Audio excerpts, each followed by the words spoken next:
In this episode of JRPTea-Time, we're going to be talking about the price increases on collector's editions over time, like this one costing $99.99 and this one costing $149.99. Why don't we all just buy tea instead?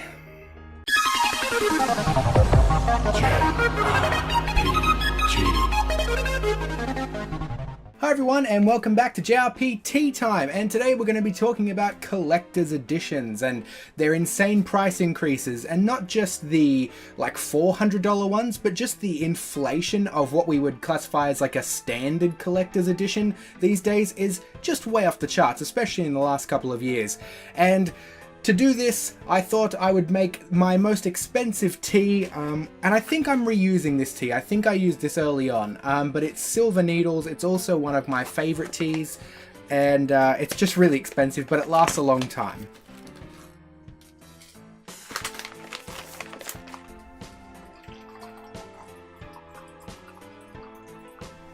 Let's take a look at the example that I have in my thumbnail, or the example that I have back here. This is the Tales of Xillia Collector's Edition. It came out recently, and it is $149.99, or that's what it came out as, $149.99.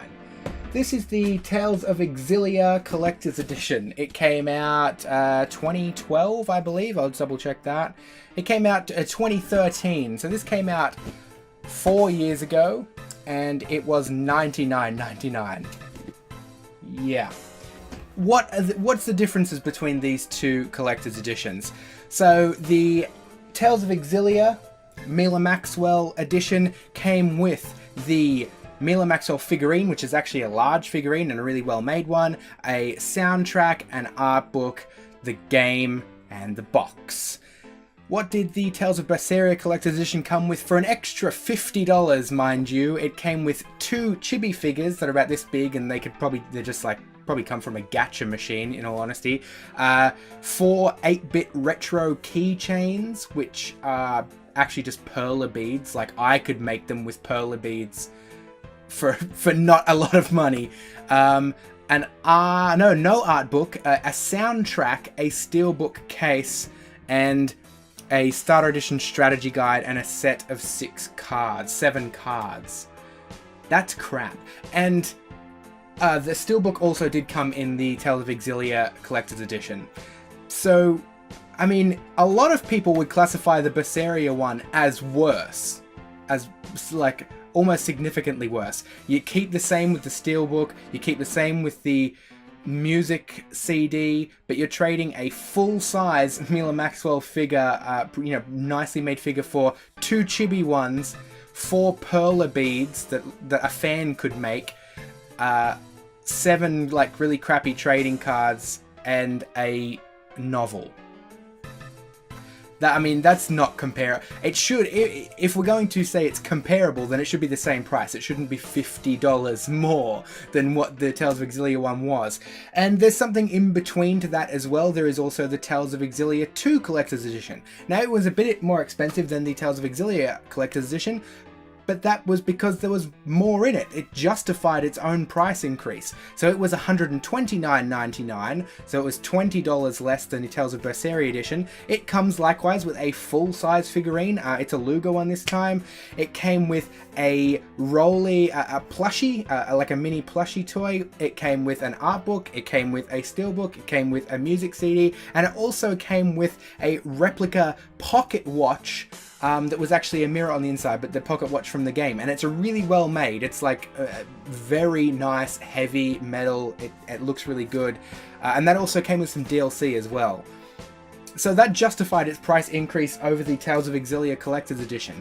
But since then, we've had like the Tales of Symphonia Chronicles Collector's Edition, which was also $130, but it traded in everything for just the 4 chibi figures again. And the Tales of Xillia one has probably been like the most disappointing, I would say, especially for $150. It just doesn't seem like it justifies its price.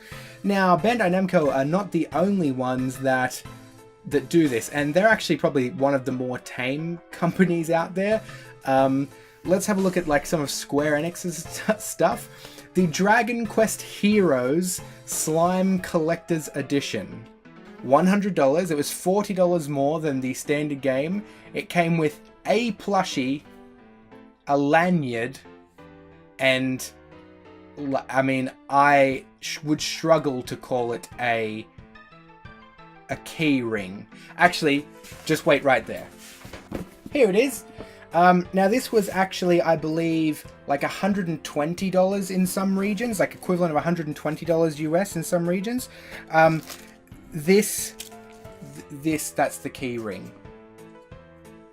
And it's, I mean, yeah. A lanyard. I mean, yeah, I don't know if you can tell on camera, but it's like the box itself, that's just like some paper that they've glued on. That's it. For $120, that's not worth $120. And that actually failed catastrophically because, believe it or not, GameStop in the US still have these in stock, and they're trying to get rid of them for like, I think $12 or something, and over here in Australia, EB Games has them in stock still in some stores, and they're getting rid of them for like $30 Australian.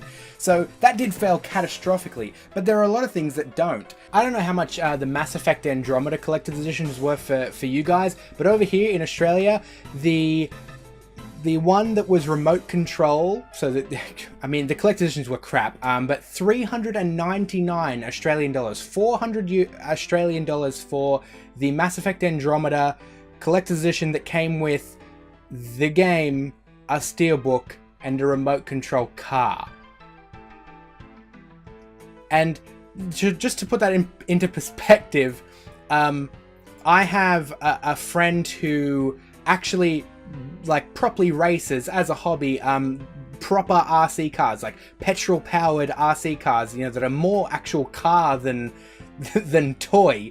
These things go ridiculously fast, and you know, it's really professional. And he spent about $400 to $500 putting his together, and there's no way that this piece of crap is worth $400, or there's no way it's worth about $300 more than just the game. It's not all bad. If you don't want it remote control, then you could have paid a mere 260 Australian dollars and got the exact same thing but not remote control.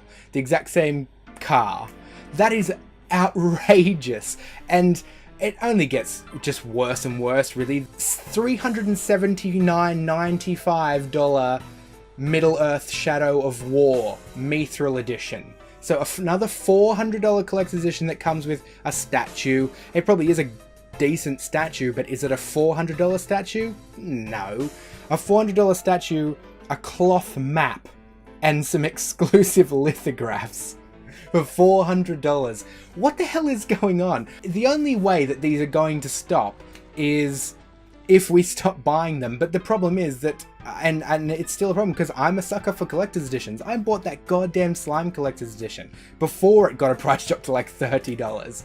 It's a real problem because they price it at these costs because they know they're going to sell them. There was huge waiting lists for that ridiculously overpriced Final Fantasy 15 Ultimate Collector's Edition because Square Enix knew that they were going to be able to sell them out easily because especially JRPG fans, most of us love a collector's edition. I don't know if it's really just particular to us, but most of my friends and most JRPG gamers I know really love a collector's edition, and it's really annoying. They really need to just take a step back and if they're going to be increasing prices by this much, they have to at least offer us something that was on par with the last thing. But what we're currently getting is less for a lot more money. I mean, especially in the case of the Tales games, like we've just been getting less and less as time gone on, but we've been paying much more.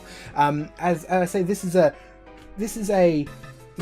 here is a $50 US price increase over this in just 3.5 years, or even less than that. It was only just on 3 years difference, and we're now paying $50 more for a worse collector's edition.